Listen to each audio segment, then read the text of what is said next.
Well, guys, after that episode, I think we have just found what might be the greatest episode of Outlander thus far. Chante-moi l'histoire d'une fille d'autrefois, sage rêve-t-il de moi? L'arbre des chairs, elle prétend jouer la mer, over the sea, to sky.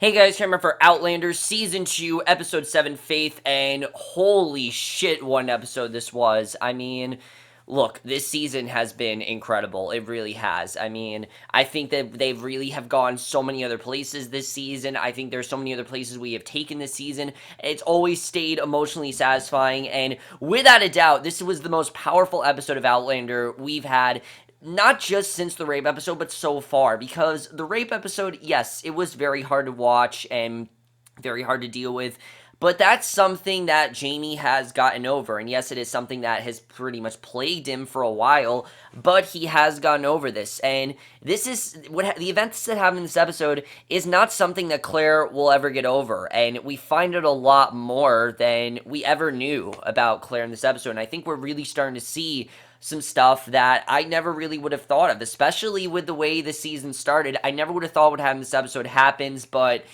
I gotta say right now, if Caitriona Balfe, however you pronounce her last name, does not win an Emmy after this episode, I don't know what is wrong with the world, because she was incredible here. She gives what I think is by far her best performance as Claire. In every scene in this episode, she just is incredible, and really reminded me why I love this show. And let me be clear, I did not dislike last week's episode. I just thought it was very rushed and things and decisions were made very quickly than they should have been. But this episode, not at all. This episode is kind of like a 3-act play in many ways. Just the way it was done. It kind of is it's only 4 different scenes, and that's one of the reasons I love this episode so much. So much devastating stuff that happens in this episode. But the difference between this and the rape scene is that this episode is, while it is emotionally heart-wrenching and very powerful, it remains very hopeful as well, and I think that's the reason this episode is called The Faith. But let's just get into this episode. There's a lot to talk about, and we start off actually in the present, actually, not even the present. We are in the 1950s. We see Claire sitting in a library with what I'm to assume is her daughter, I'm guessing, and she's reminiscing about Scotland over a picture of a particular bird. And despite the years that have passed, Claire continues to wear both of her wedding bands, clearly because she is still in love with Jamie, but she is, of course, with Frank. And you can see she has made that transition to Boston, and I do like seeing that every now and again we are going there, but I was really wondering, what was the point of the scene? And after this episode, I really do think we understand what the point of that scene is, because we then right away transition to the hospital, and I love the way we go from a really, really, I think, content Claire, and a really just nice-looking Claire, and just a stimulating, pleasing Claire, to probably the most deadbeat, just,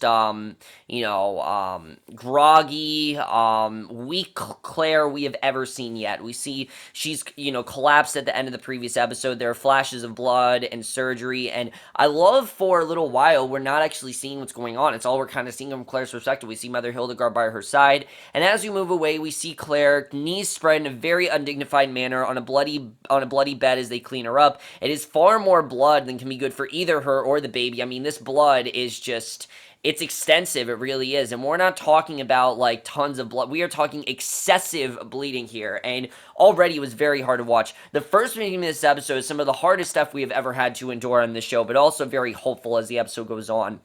So Claire wakens some time to realize that she is no longer pregnant, looking around frantically. She's freaking out, and this scene, I think, was just, this alone is why Caitriona Balfe should win an Emmy, because, I mean, yes, obviously she wanted this baby, but just her begging for her baby, saying, where's my baby, where's my baby, not knowing what happened to her baby, or, what could have happened, or why the baby's not there. Mother Hildegard does her best to calm Claire, but reveals that the girl was stillborn, and at this point, I'm like, what? Because I thought that Claire was still pregnant when she was with Frank, but then I thought, you know what, Claire could get pregnant again, and we get this terrible, shocking reveal that the baby was stillborn, and at first, she's in shock, you can tell, she doesn't really know how to process this news, and at first she doesn't really want to believe it. In fact, she's kind of denying it. And I feel like it's because Claire just doesn't want to believe that after all the tragedy that's happened with Jamie, and that's one of the reasons why I think this episode was so powerful, because of everything that happened prior to it.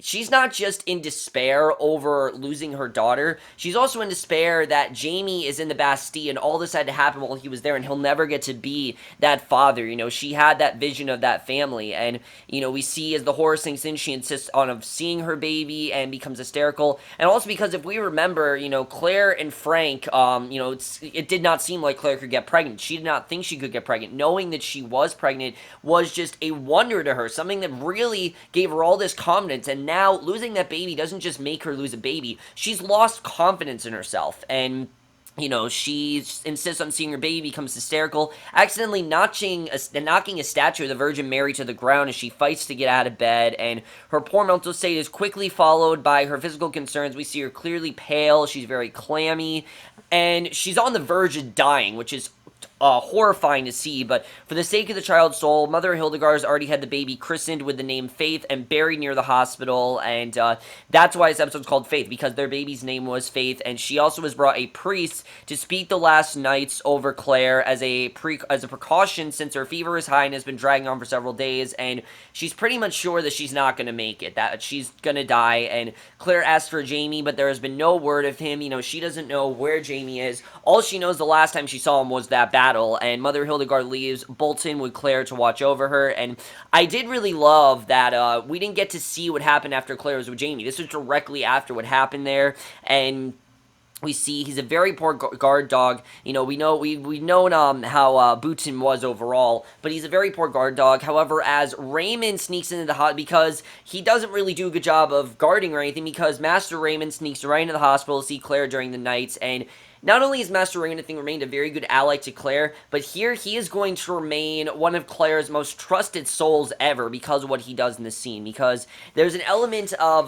mythicism to his work. He asks her what she sees, and he interprets blue wings to be a good sign, the color of healing, and as his hands move across her body, she says that she can feel a white hotness flushing through her, the bacteria poisoning her, dying off under his ministrations, and she understands that part of the placenta had not been birthed with the rest, and so causing the toxemia she's currently dying from. He has her call out to Jamie as his hands rest on her womb, and the pressure he's putting there is clearly painful. You can definitely tell how painful this is for her, and for her, this is just as painful as what Jamie went through with Jack, if not more, and she cries out for Jamie, and again, that's the one thing she wants, for Jamie by her side, and I think that's one of the things that is most, hard for Claire, is the fact that Jamie's not by her side here, and Master Raymond slips off before the nuns can catch him there, but she is clear of the fever, and it's incredible. We don't know how Master Raymond was able to do this, but honestly, that's the accusatory stuff and Master Raymond possibly being involved in witchcraft, I don't think is too far off, because the way he was able to do this, we don't really understand. It seems like something that just is impossible, but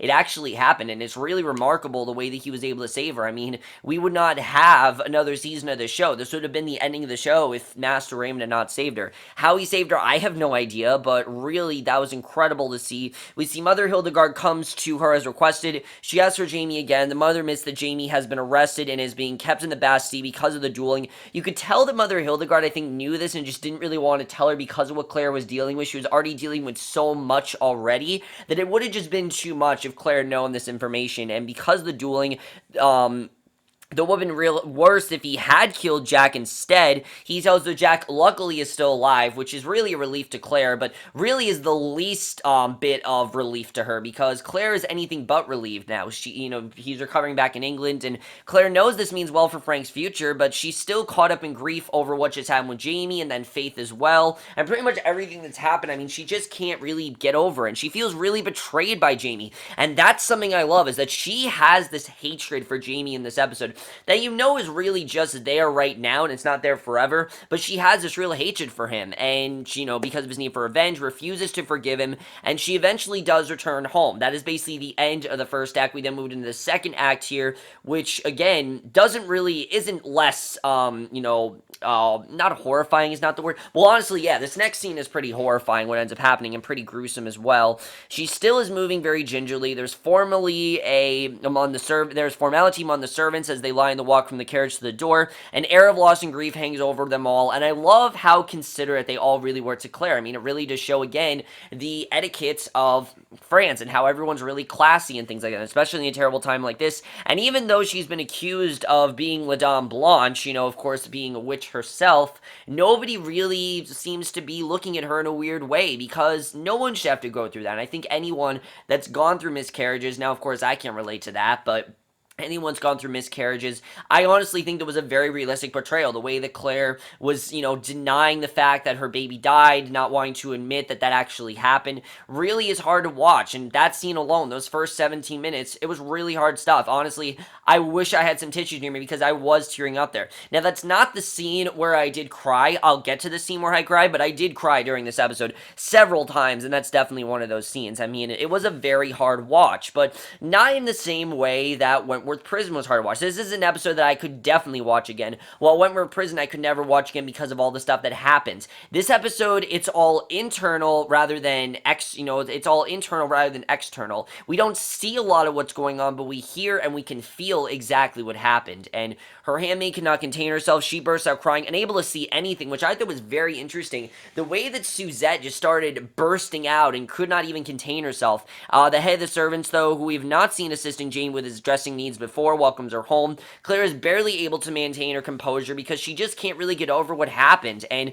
then she gets some even more shocking news that is just even more for her to deal with. We see later that evening, Fergus is brushing her hair for her as she sits by the fire. She thanks him, and we haven't really gotten a lot of interaction between Fergus and Claire, but I really hope we do after this episode, because this scene, I mean, it's heart-wrenching. It really is. And she thanks him when he placed the brush on his side table. Something is bothering him, and he runs off with that explanation. You can just tell something is bugging him. Something has just traumatized this kid, and this isn't just something where he is just a little bit miffed or a little bit scared of what's going on. This kid is clearly traumatized, and we don't know what happened, but Claire does not immediately follow him, but is swallowed up in grief for her lost child, and she spies she can't even, we can see she doesn't even really want to follow him because she still can't get over what happened to Faith, and she spies a box of heirloom silver spoons and shoves them under the bed out of sight. And we know, of course, that Fergus was caught stealing, and that Jack, of course, did catch him. And pulling on a robe, she rushes in the hall where she sobs as quietly as she can,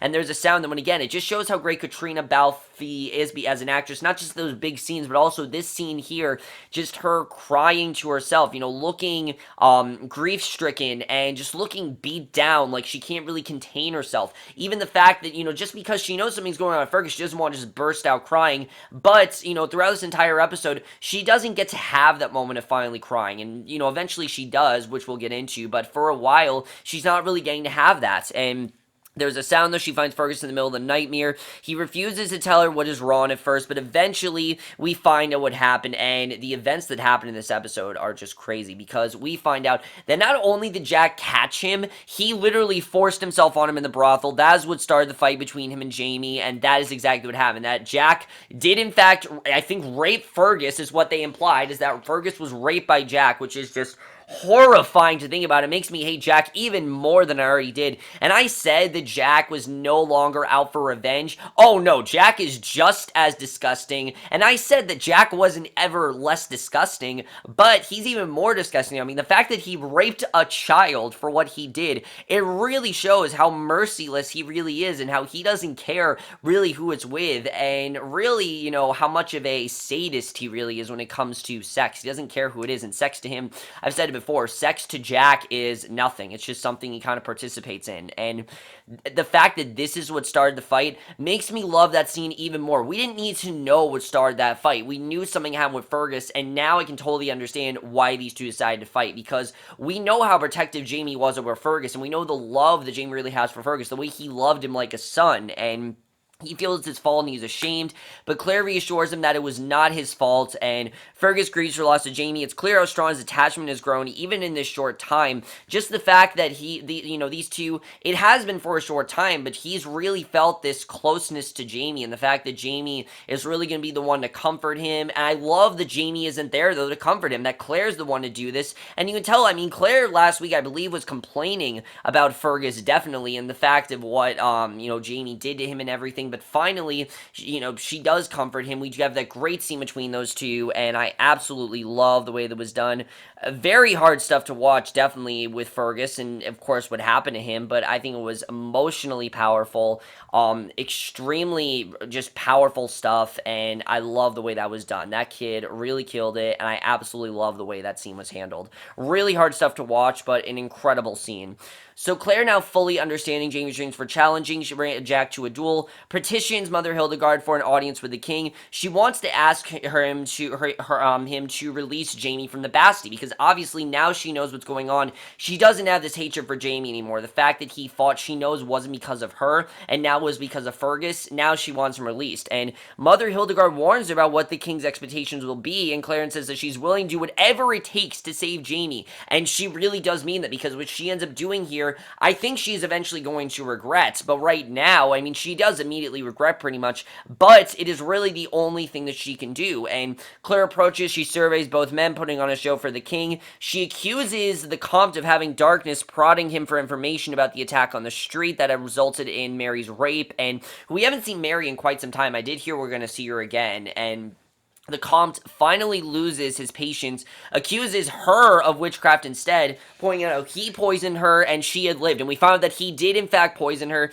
and it's such a subtle reveal. Like, that's not the big part here. The fact that the Comte finally is actually speaking to her in English, he's not talking in French, I thought was very interesting, because this whole time we've seen the Comte talked in French to her, and she's of course had to learn French and things like that, but the fact that Comte finally actually said this to her in English, this showed that he really did mean business, and that he really did mean it when he said he would get revenge on her, and that he is not playing around. And she's not bothered by this at all, though, because she knew that the Comte was the one that poisoned her, and she knew that La Dame Blanche is a white witch, and it's not something that is bad. And the king backs her up, though somewhat uneasily, pointing out that Claire is not the one on trial. And I like that the king did have her back here. The fact that King Louis basically said, look, you're not the one on trial, so we really shouldn't be condemning you. And despite his admission, Claire's reluctant to cause the Comte's death, and I love seeing that Claire just does not want to kill him. And I don't think it's just because of the fact that the Comte, even though he tried to poison her, I think it's more because of, one, what happened to Fergus, two, because of the child. I mean,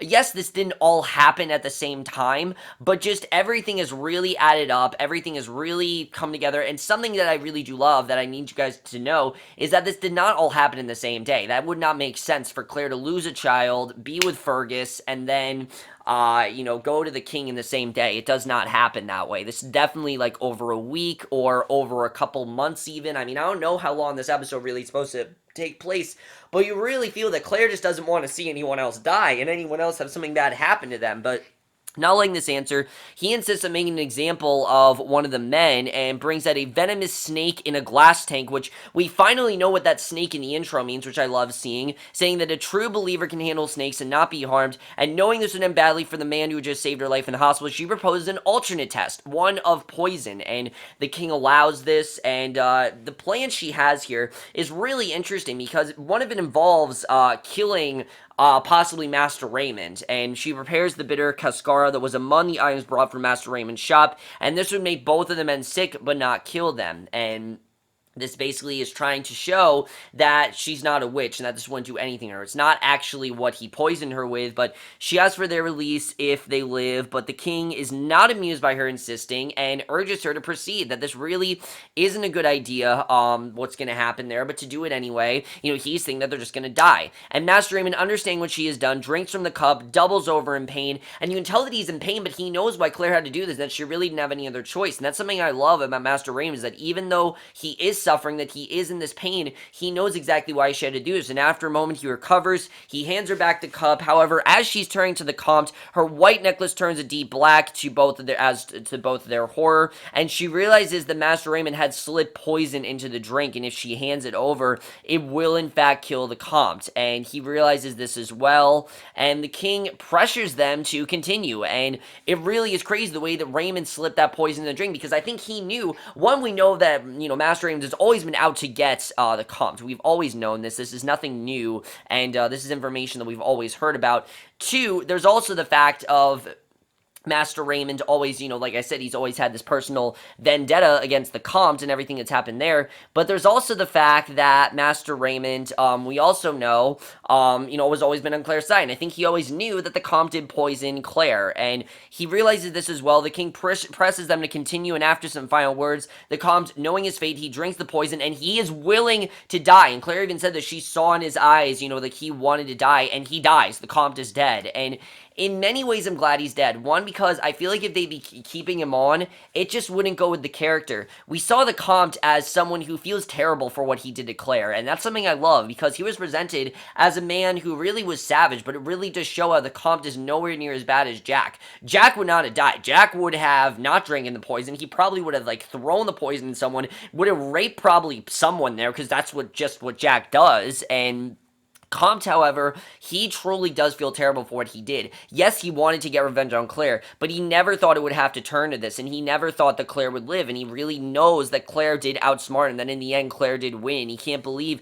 that Claire did win, and he can't exactly accept that fate. So because of that, the Comte does in fact die, and the king, after the show, he allows Raymond to live. He has him immediately escorted out, while taking Claire in the opposite direction, back through the secret door to his chambers, and having returned to the bedroom, the king lays her on the bed, and it's interesting the way this goes, because he takes his pain for Jamie's release, and, basically, he does, in fact, have sex with her, but the way he did it was crazy. It's just a few pumps and done. That's it. I mean, okay. I mean, I guess the king is pretty good to work with, because he's not gonna really hurt you that much. Literally, he just pumped in her 5 times, then he was just done, and they fixed themselves back to their former cordiality, and he offers her and Jamie a return trip to Scotland, and I do think it shows how much of a gentleman he really is. But of course, that was kind of a thing back then, that you had sex with someone in exchange for doing something. And we know that Claire was willing to do anything, even have sex with the king, and she did. And it wasn't exactly sex, it was more just him pumping in her a couple times and then pulling out, so it really wasn't much of anything.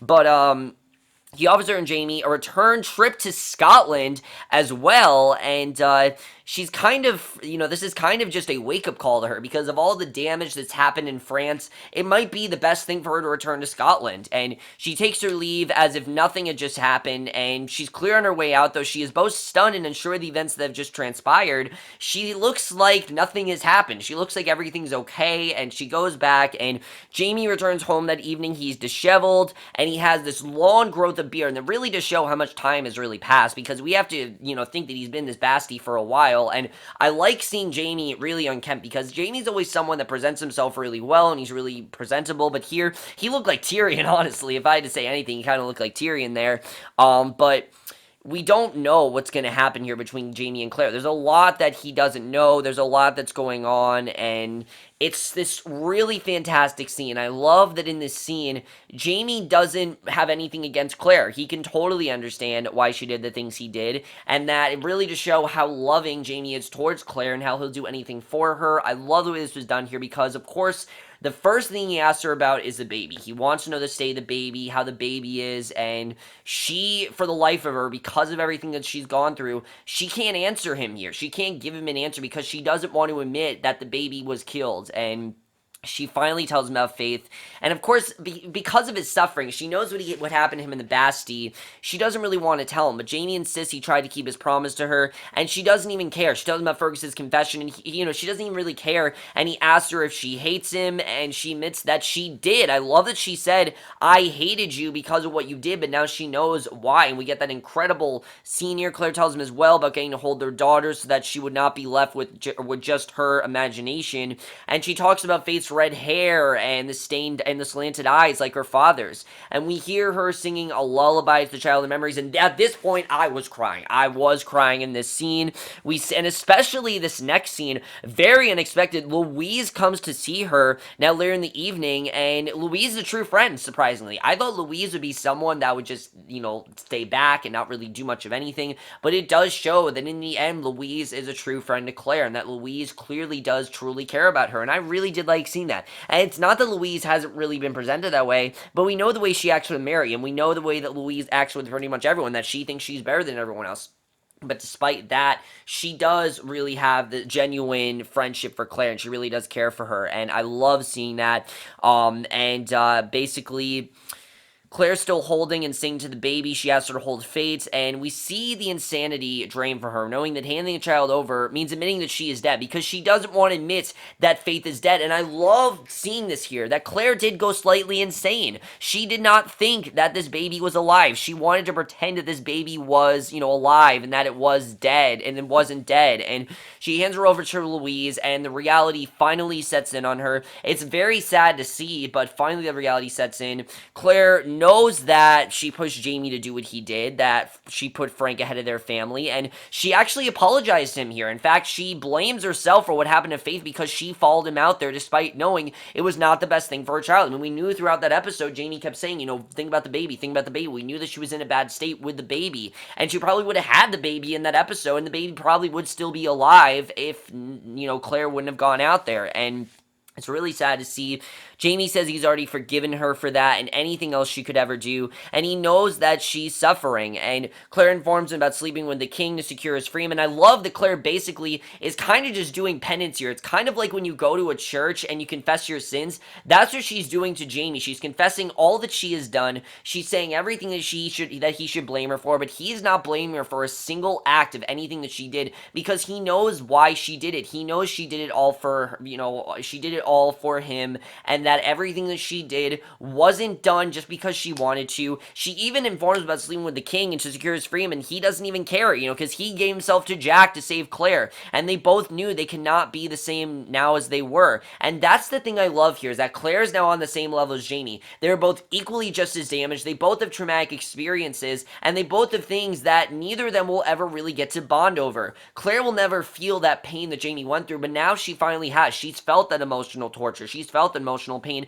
in a very different way, obviously, but it really is very much the same. And the way that they kind of bond over that now, I really do love, because it really just shows that Claire and Jamie are in fact on the same level. And I think a lot of their fighting is pretty much over now. They both, and basically Claire in tears, and Claire finally, because of the fact that she's confessed all this stuff to Jamie, and the fact that she, I think, finally feels secure, she finally has a life in her to cry. And it's this very satisfying scene, and she begs Jamie to take her home to Scotland. That's where they have to go, and he's also in tears. They're both crying hysterically, and they just, both of them acted the hell out of that scene. Both Caitriona Bell and Sam Heughan, they acted the hell out of that. I thought they both were incredible, and I don't think I could have asked for a better scene there. Really satisfying stuff, very hard to watch. He readily agrees, and we see them, they go to the grave of their daughter, regretting that they have to leave her behind in France, because that's the thing they're leaving behind, but they're also leaving behind their life. And Jamie lays one of the silver heirloom spoons on her grave.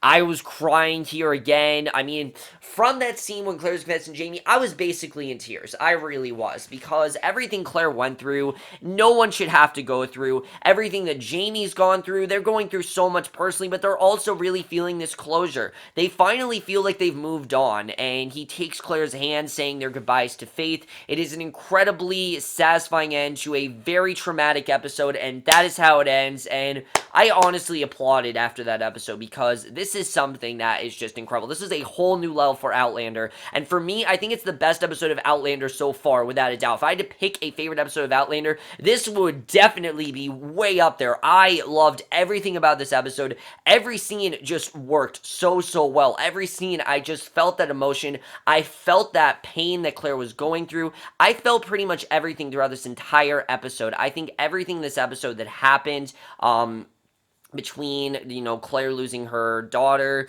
and her not having Jamie by her side, and her having to make the decisions that she did. I mean, despite all of that, she still remains, she's not content with herself, but we see how content she is in the 1950s. Now she was able to move past all this, and it really is crazy to see. And that's why this episode's called Faith, because it leaves with this tremendous hope, and that's something that When We're in Prison did not do. And that's the reason why I could watch this episode back. I could probably not watch One More Person, even to Ransom a Man's Soul again, because those episodes, while they give you that faith, there was so much we had to go through. And this episode was all internal. We know that Claire's suffering, but we also know she's going to move past this because of that first scene. And something that first scene tells us that Claire and Jamie are going to have another kid, and that's going to happen. She's going to conceive again. We're going to go through all that again. I'm thinking that she might end up having that kid towards the end of the season. I don't really know, but we know that she does have a kid. I think Brianna's her name, if I remember correctly, because I know they casted someone named Brianna, and I believe that's who this is, that is Claire's daughter, Brianna. But we'll have to see how that turns out overall. I can't wait to see how that whole situation turns out. But just incredible stuff, guys. I mean, I have been moved by episodes of Outlander, but never in this way. I felt drawn to the screen. Every scene, I just thought, that is a masterpiece. That is a masterpiece. This was a masterful episode that I heard was pretty much taken directly from the book. And here's the thing. Remember I went into the season saying, oh, the seasons can be a bit more hopeful? That's the thing this episode had. Even though this season is not any way not darker than the first season, because I think it's just as dark as the first season, it gives us this incredible amount of hope. I mean, they're now going back to Scotland, where I'm thinking we're going to see some of the other characters. We're going to see Dougal, we're going to see Callow. I'm hoping we see Galus, because we know what happened to Galus and everything, so I'm hoping we see that again. Leary, let's hope we don't see. I really don't want to see Leary. I will be really pissed next week if we do see Leary. I feel like we're going to, but I don't want to see Leary. But it does seem like Jamie's going to get some people from France to go to Scotland, and then we're going to have like kind of like this, you know, France can be the Scots. That's going to be really cool. I can't wait to see what that all turns out. This felt like a mid-season finale. It really did. I mean, I think in some ways it was meant to be, but it wasn't. But it felt so much like that because it really is the end of the first half of the season while we move into the second half of the season, where I heard we are going to still see these characters. We're going to see Louise. We're going to see Mary. We're going to obviously see Murtaugh. Master Raymond, I don't know if we're going to see, though. I don't know if we're going to see Mother Hildegard either. But we are going to see those key characters we have been following throughout the season. You know, the comp's dead, so that's one character we don't have to worry about anymore. So that's over. But the pain and emotional resonance of those characters and what happened in this episode is not gone. This is something that Claire is always going to have to remember and something she's always going to have to deal with. And here's the thing. She did not tell Frank about this. I mean, we don't think she did, at least. Remember, we didn't see Claire tell all of Frank. This is not something she told him about. I don't know if she did. I mean, we know that Frank had that huge meltdown. This could be one of the things that he wasn't there to see Claire lose her child, and I don't think she did tell Frank this because she did not say it was a second baby. And the fact that she didn't tell him is very interesting. The fact that I don't know if she necessarily moved past this or if she doesn't really want to admit that to Frank, but you kind of do see that she has not said any of this to him. Of course, what happened with, Fergus, that's crazy as well. I don't know what's going to happen to Fergus now. I mean, Fergus really, he's never going to be the same. The fact that Jack raped him and what he did there, I think is traumatizing to think about. No kid should ever have to go through that, but oh my god, I mean, really brutal stuff there. I could barely watch that scene, honestly. I mean, it wasn't as bad as Wentworth Prison because we didn't really see a lot of it play out, but just knowing what Jack did, it's really sickening, honestly, and I really hope that Jack gets, honestly, his head cut off in this season because that is the way. No, the way that Jack needs to die is a massive orgy. Just have all these people go after Jack, just, rape him, do whatever you can to him. That's how we kill Jack. Jack rapes you, you rape Jack. That's what it seems like is the only way to kill him because that is the thing that makes Jack stronger, and it's sickening, honestly. I don't want to talk about it. It's sickening. Tobias Menzies acts the hell out of every scene he's in. He has this menacing presence. Then when he's Frank, he's like the best thing ever, but, that's just how it is. Overall, guys, this episode was emotionally powerful, very hard to watch. I'm tearing up just thinking about it, honestly. I mean, as you can see, I definitely did cry throughout this episode. It made me remember Wild of Outlander so much. It really showed the emotional, powerful stuff this season has gone us through, and the entire show has gone us through.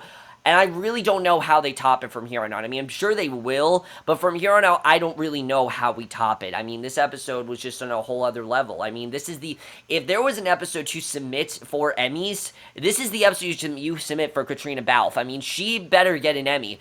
I know she's not going to because they regard all shows that involve British actors. I don't know why, but they do, and this is definitely one of them, but they need to give her an Emmy after this episode. She totally deserves it. If she's not getting an Emmy, I don't know what is wrong with the world, but she better get at least a Golden Globe. At least get her that Golden Globe. She better get something just from this episode. She needs to get something because she was incredible. She's one of the best actresses working today. But overall, guys, I'm rambling at this point. Let me know what you guys thought. Such love to your thoughts on it. Incredible stuff for me. Really hard to watch, but really satisfying overall. And I will see you guys in my next video, which I think will be for a movie review or a classic movie review. I don't know which one. I will see you guys for that. Okay, bye.